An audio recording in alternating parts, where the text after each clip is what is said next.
Before we start, if you're having trouble hearing me, press Escape, go to Options, then Audio, and turn down the World and In-Cockpit sounds to 0.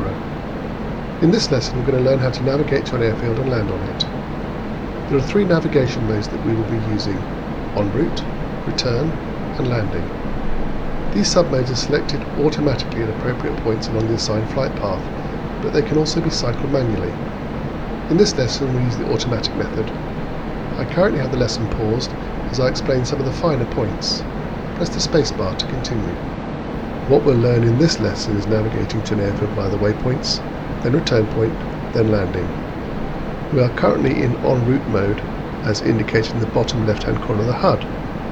This will cycle between all waypoints, including the RTN and LDG landing waypoints. Press the spacebar to continue. You can see that waypoint 1 is selected with a range of 8.5 kilometers, bottom center of the HUD. Press left control and tilde to select waypoint 2. You can see that waypoint 2 is 15.5 kilometers for us. On the front dash, to the left of the stick are 2 dials, the HSI and ADI. These mirror what is happening in the HUD in terms of navigation. For today, we will just use the HUD approach and navigation cues. Press the spacebar to continue. We're going to fly to waypoint 2 by following the circle in the centre of the HUD. This is a neat system that will line you up with the runway. Fly towards the circle. Try and match the required or planned height to be at each waypoint as indicated above your actual altitude in the top right hand corner of the HUD. Let's practice this as we fly to waypoint 2. I will unpause the lesson when you press the spacebar. OK, now you can fly to keep the navigation circle on the HUD in the very centre of the pitch and bank indicator. Also, remember that the assigned airspeed and altitude for each waypoint are indicated in smaller digits above your current airspeed and altitude. Put your throttles to idle and let the speed bleed off naturally to between 400 and 500 clicks as you climb to 1000 meters. Toggle the air brake in and out using the B key if you need to. You can see it's out by the 2 yellow lights highlighted. I suggest a minimum pattern speed of 400 clicks. Fly to waypoint 2.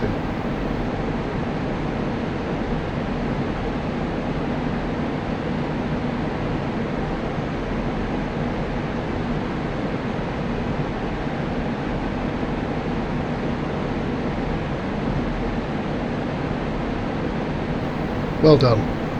The HUD will now switch over automatically to waypoint 3. Go ahead and fly to waypoint 3 following the nav circle and maintain a speed of around 400 clicks per hour.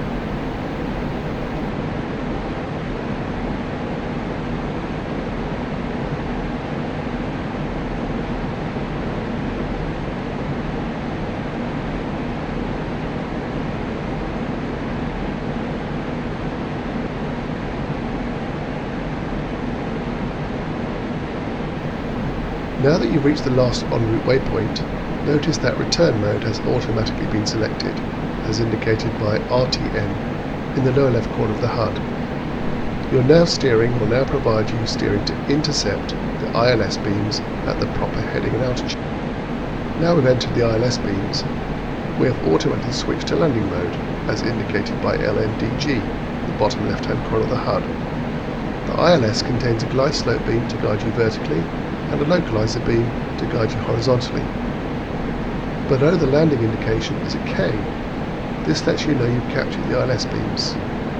The upside down L in the lower right hand corner of the HUD indicates you are on glide slope. If you've not already done so, reduce your airspeed to less than 400 clicks and lower your gear by pressing G. If you need to, deploy your air brakes by pressing B. Lower landing flaps by pressing F. Press the spacebar to continue.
Ассистент, 103. Возврат.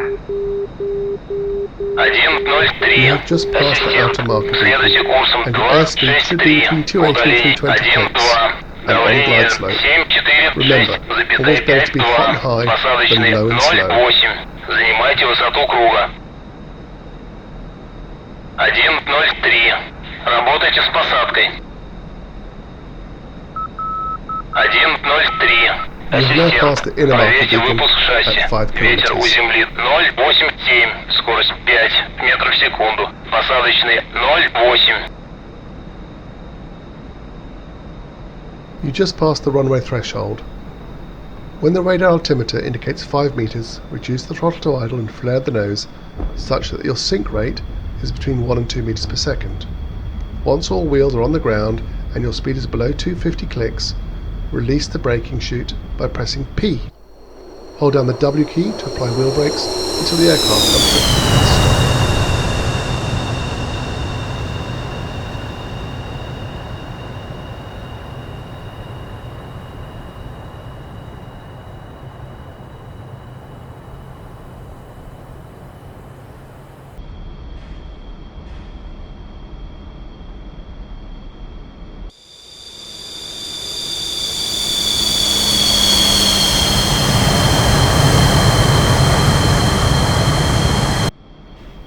Well done. Looks like you got it down in one piece. You can end the lesson now by pressing the escape key.